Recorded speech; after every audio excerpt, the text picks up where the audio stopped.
Welcome to Sacrilegious Discourse. I'm husband. And I'm wife. Together we're reading the Bible for the very first time. We grew up without religion and wanted to know what all the fuss was about. Well, what have we learned so far? That God is a dick, and apparently some people believe in talking donkeys? We're not trying to pass ourselves off as experts. Nope, we're just reading the Bible for the first time and giving our first take reaction. If you'd like to join us in this venture, you might consider starting at episode 1. Otherwise, jump in wherever you like. All right, let's go read the Bible. Yeah, let's get to it.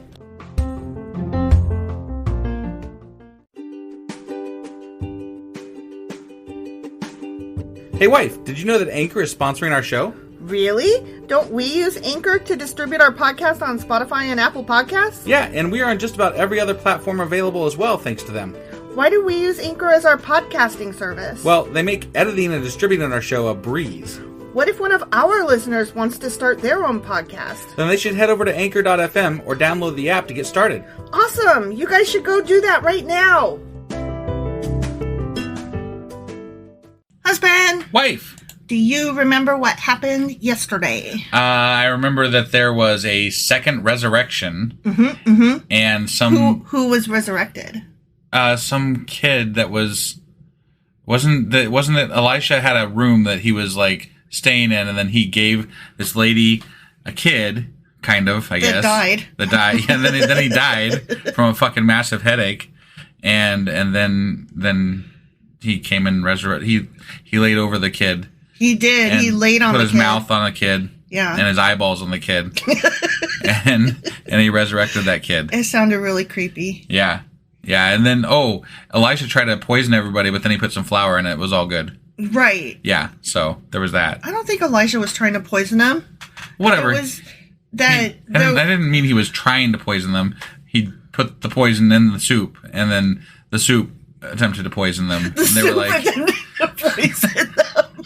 And then they were like, hey, dude, it's poison. And then he's like, here's flour. And they're like, okay, it's all better now. Magical flour. Magical flour. And there was endless oil and endless everything. Yeah. Not jars. They ran out of jars. They did run out of jars. Yep, for sure. So many miracles. Yeah. You would think Elijah was Jesus or something. So that was 2 Kings chapter 4. It was. And today we're going to be reading 2 Kings chapter 5. All right, let's go do this. Okie dokie. Hey wife, do you like coffee in the morning? I sure do, husband. Morning, noon, night. Which reminds me, I need to add that to our grocery list because we're running low. Wait, before you do that, check out the website ungodlybrew.com where you can purchase a pound of your favorite flavor of coffee. What if I want more than 1 pound? Either order a larger amount, or better yet, get 10% off by setting up a subscription for every 2 weeks, or a month, or whatever works for you. Did you set up something special for our listeners? You know I did. Exclusive for our listeners, get an additional 10% off subscriptions by entering the code SACRILEGIOUSCOFFEE at checkout. That's a hellishly good deal. Ungodly Brew is hellishly good coffee. Okay, 2 Kings chapter 5. Okay. Here we are on a Friday. Yeah. Okay, I think there's going to be more miracles coming. Is that what you think? Yeah, based on the headline, I think that there's going to be more miracles. The king of Aram, okay? Yep, the king of Aram. Had great admiration for Naaman. That guy. Nah, man. The commander of his army. Because through him, the Lord had given Aram great victories. Well, that was nice of the Lord. And it was nice of Aram to recognize his captain. Yeah. My captain. Right. But though Naaman was a mighty warrior, he suffered from leprosy. Oh, well, he's supposed to not be... He's not. He's supposed to be quarantined, He's supposed to be away. Especially if this is Lord's stuff going on. Yeah. And Lord's giving... That's unclean. That's against the Lord's rules. That's unclean. Like, did you read Leviticus even? Right? Jesus. Do you even Bible? Right? At this time, Aramean raiders had invaded the land of Israel, and among their captives was a young girl who had been given to Naaman's wife as a maid. You know, the way you just drive around and you just pick up people. That one's yours. Yeah. And then you just give them, like, you put a bow on their head and say, happy birthday. I bought here's a maid. Girl. I got you a slave. Right, yeah. Yeah. One day, the girl said to her mistress, Sigh, I wish my master would go to see the prophet in Samaria. He would heal him of his leprosy. Yeah. Or they could, quarantine him like in Like I'm they're just saying, supposed to. Like, yeah, this what is the fuck? not okay. There's like leprosy camps and stuff. Mm-hmm. At least there used to be. Well, there were. Is it not such a big deal anymore? I don't know. Okay. So Naaman told the king what the young girl from Israel had said. Go and visit the prophet, the king of Aram told him. I will send a letter of introduction for you to take to the king of Israel. Okay. So Naaman started out carrying as gifts 750 pounds of silver, 150 pounds of gold, and 10 sets of clothing. Damn, that's a lot of fucking that's a lot. Please take away my leprosy. Lama lama ding dong. You must have been pretty fucking rich. 10 sets of clothing. Right? I don't even have 10 sets of clothing. Just kidding. The letter to the king of Israel said, with this letter, I present my servant Naaman. I want you to heal him of his leprosy. Okay. When the king of Israel read the letter, he tore his clothes in dismay and said, this man sends me a leper to heal? Am I a god that I can give life and take it away? I can see that he's just trying to pick a fight with me. What? This literally just made no sense. Right? Yeah. Wow. Like, what?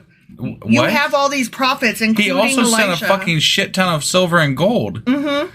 I thought that should clear up the, picking a fight thing. They are always doing that, though. This is not the first time that somebody has come bearing gifts and been accused of warfare. Right, that's true. It's bullshit. Yeah.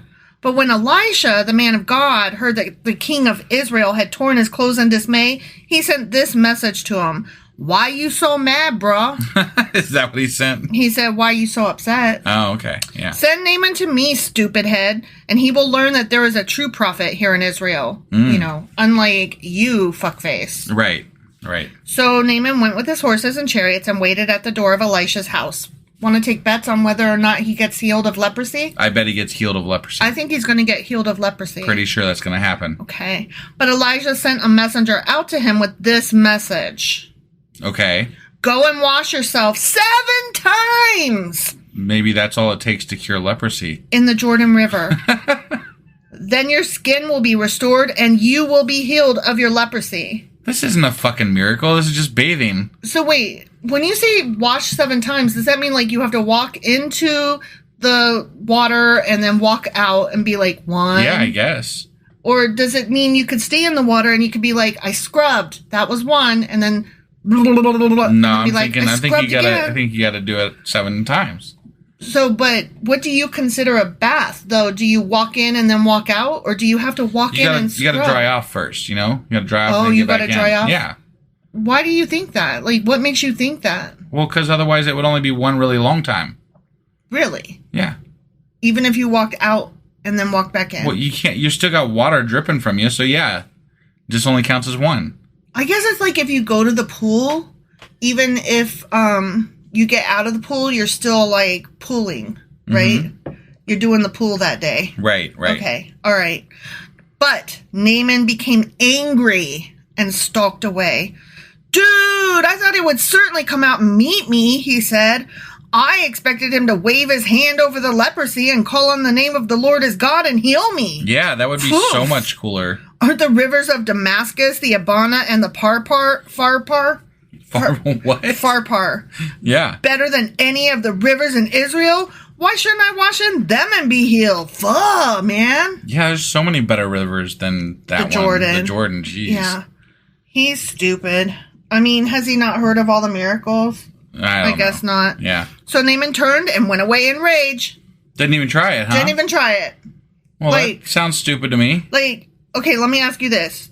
If you got cancer, say, that would be like today's horrible thing, right? Yeah. And you went to doctors and they all tried to cure you, but it wasn't happening. So you're like on your deathbed or whatever. And then somebody's like, okay, I know this sounds hooky, but I've been to this spiritual healer who made my whatever disease go away. Yeah. Wouldn't you just be like... Fuck yeah, you just go along. Right? Like this... What do you got to lose? This sounds stupid, but I don't mind being stupid. I've got a disease. Right. Right? I'll try. I don't care. Exactly. But his officers tried to reason with him, and said, sir, if the prophet had told you to do something very difficult, wouldn't you have done it? So you should certainly obey him when he says simply go wash and be cured. Right. Doy. Yeah. They're like, hey, Naaman, can you not be stupid, sir? Right. Like, just try. Why not try? Yeah. So Naaman went down to the Jordan River and dipped himself 7 times as the man of God had instructed him. And guess what? He got cured of leprosy? His skin became as healthy as the skin of a young child, and he was healed. I'm so shocked. Right? Yeah. This is amazing. Right? Yeah. I never saw it coming. No, never. Plot twist. Then Naaman and his entire party went back to find the man of God. They stood before him, and Naaman said, now I know that there is no God in all the world except in Israel, so please accept a gift from your servant. So God's only in Israel, huh? Yep. That makes sense. I guess we're all just screwed. The rest of the world is fucked. Right. I mean, that's kind of like America's God right now. They're like, nope, he's white and he lives here in Texas. But according to the Bible, he only lives in Israel. So that would, if God were real, that would explain why we're having such a hard time over here. But how many American Christians have read the Bible? Like none. None. But Elisha replied, as surely as the Lord lives, whom I serve, I will not accept any gifts. And though Naaman urged him to take the gift, Elisha refused. What a good guy. Yeah, just such a nice guy. But he also has kids mauled by bears. Right. So just to be clear, he's not that a nice guy. guy. Right, yeah. Then Naaman said, but please allow me to load 2 of my mules with earth from this place, and I will take it back home with me. From now on, I will never again offer burnt offerings or sacrifices to any other god except the Lord. Okay. However, may the Lord pardon me in this one thing. When my master the king goes into the temple of the god Ramon to worship there and leans on my arm, may the Lord pardon me when I bow too. That's fair. He's like, look, I am totally on board with your king. Sounds awesome. I'm all here for it. But I also have a life and a job. Right. So could you just not be mad when I go along with the king? Yeah. He's like, sure. Forgive me, please. Right. I have principles, but I'm not going to die for them. Go in peace, Elisha said. So Naaman started home again. Okay? Yeah, sure. Good. Right. But Gehazi, the servant of Elisha, the man of God, said to himself, my master should not have let this Aramean get away without accepting any of his gifts. As surely as the Lord lives, I will chase after him and get something from him. For yourself, maybe. Oh, Gehazi. Right? Like, what the fuck, man? You can always depend on Gehazi to fuck it up. Right. So Gehazi set off after Naaman. When Naaman saw Gehazi running after him, he climbed down from his chariot and went to meet him. Is everything all right? Naaman asked. Yeah, Gehazi said, but my master has sent me to tell you that 2 young prophets from the hill country of Ephraim have just arrived. He would like 75 pounds of silver and 2 sets of clothing to give to them. Oh, okay. Okay. Yeah. By all means, take twice as much silver, Naaman insisted. I mean, yeah, I could see Naaman's like, you guys healed me of leprosy. Right. I was trying to give you this anyway. Right. He doesn't know. Right. He gave him 2 sets of clothing, tied up the money in 2 bags, and sent 2 of his servants to carry the gifts for Gehazi. But when they arrived at the citadel, Gehazi took the gifts from the servants and sent the men back. Then he went and hid the gifts inside his house. Because they weren't for fucking Elisha. Right. Who did it, and he took them for himself. When he went into his master, Elisha asked him, where have you been, Gehazi? Yeah, buddy. I haven't been anywhere, he replied. Oh, you're fucked, man. Yep. But Elisha asked him, don't you realize that I was there in spirit when Naaman stepped down from his chariot to meet you? This guy sounds too close to a fucking god, like a living god. He's Jesus. Right? Like, this is some bullshit. He's this miracle dude that resurrects people. This is weird. He's Old Testament JC. Right? Like, he's like Jesus OG. Like, we must have been, like, just this close to, like, worshiping Elisha instead of Jesus. Yeah, I think so. Is this... Okay, so, dude is continuing. Right. Is this the time to receive money and clothing, olive groves and vineyards, sheep and cattle and male and female servants? Because you have done this, you and your descendants will suffer from Naaman's leprosy forever. Oh, wow. Shit! Man, just fucking screwed all your descendants, man. Right? Way When to go. Gehazi left the room, he was covered with leprosy. His skin was white as snow. The end. Jesus. That's so funny because when a lot of fairy tales are like white as snow. Yeah. And like Snow White is supposed to be all good and stuff. Oh, yeah. Isn't that funny? Yeah. But white as snow, Snow White means you're covered with leprosy and you're gross and sick. Right, yeah. You nasty. Well, that's okay. I mean, that's a heavy price to pay for stealing. It really is. Like, I'm not saying that Gehazi, I don't know. God's been kind of hands off, and then all of a sudden now, just because this dude's like Elisha's servant, he's like, I'm going to kill you. Or I'm going to punish you and your whole fucking, all your kids and everything. Like, if you found out, let me ask you this. You get cursed, right? And you get leprosy, and you've been told all of your progeny are going to get it too. Right. Wouldn't you just not have kids and let it die with you? Well, yeah, of course. Like, I'm just going to not get... who would want to fuck me anyways? Well, I have leprosy. It doesn't matter. You're a man, and they're women, and it's the fucking Iron Age. So you're saying that your leprosy nasty dick is going to fuck people? I'm just saying. You're going to rape. You nasty. I'm not going to, just to be clear. Okay. But... we are talking about Iron Age dumb fucks. Nasty men. So, I'm just saying, like, that's probably going to happen. I always come across as a man hater, but I'm like, but men are rapey. Generally speaking. In the Bible, they certainly are. Right, yeah. And yes, men get raped, but, like, the vast majority of people who do the raping are men. Right. So gross. I'm sorry. I'm not a man hater. I'm just, like, a rape hater. Yeah. No, I'm think with that's you there. Fair. I'm a rape hater too. I'm glad you are. Yeah. Neither of us wants to be raped, and neither of us wants other people to get raped. That's right. Even, you know what? Even McConnell, I wouldn't wish rape on him. No, but he can fall down a flight of steps or something. I would get not really cry. badly bruised. If he fell off of a house that didn't have battlements, I would definitely. I mean, I don't want him to die. I'm not trying to wish death on him, but if he was dead, I wouldn't cry. Severely hurt would be funny.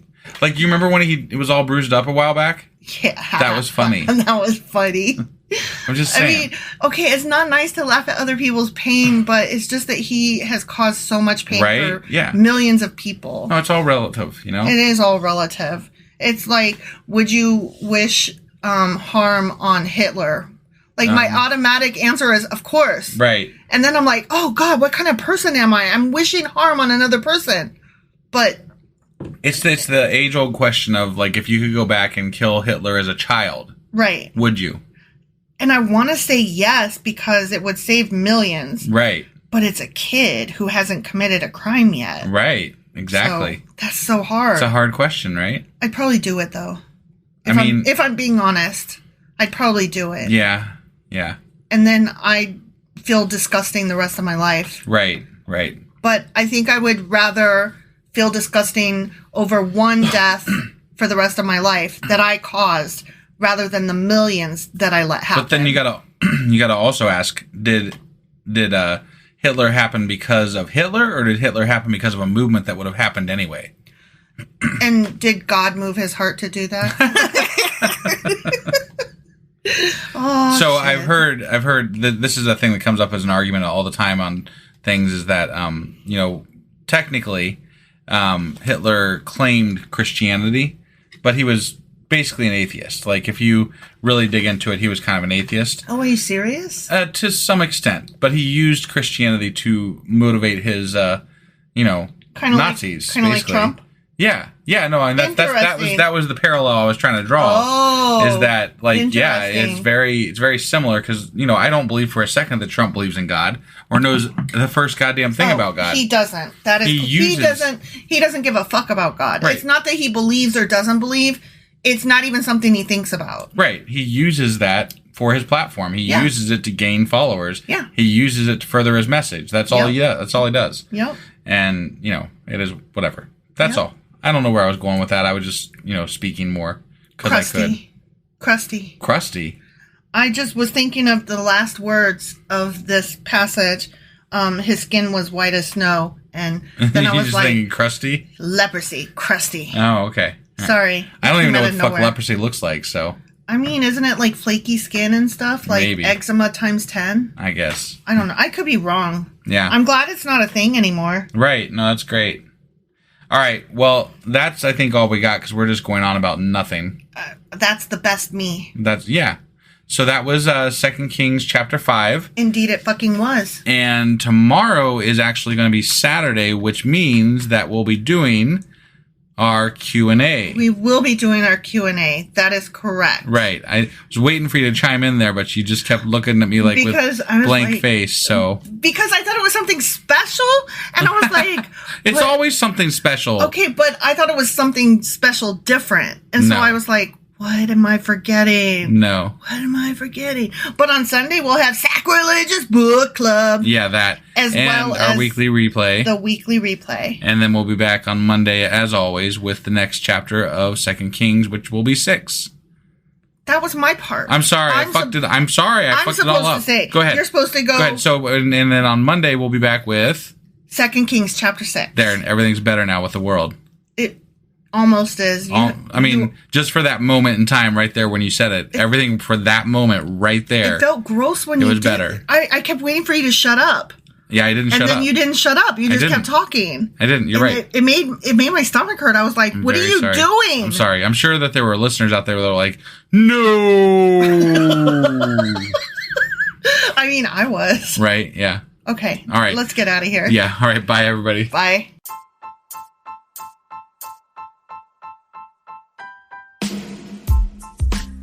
Hey, wife. I guess that's the end?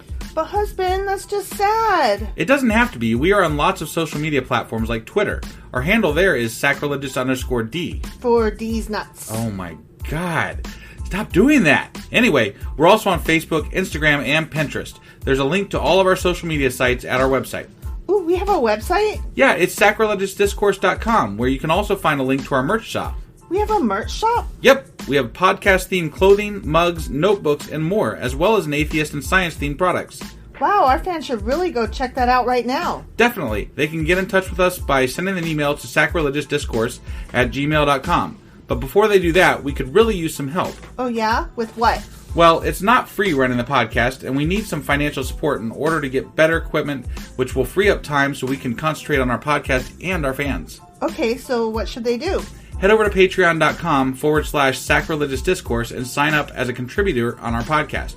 Supporters there receive additional bi-weekly episodes that we record just for our Patreon members for as little as $2 a month.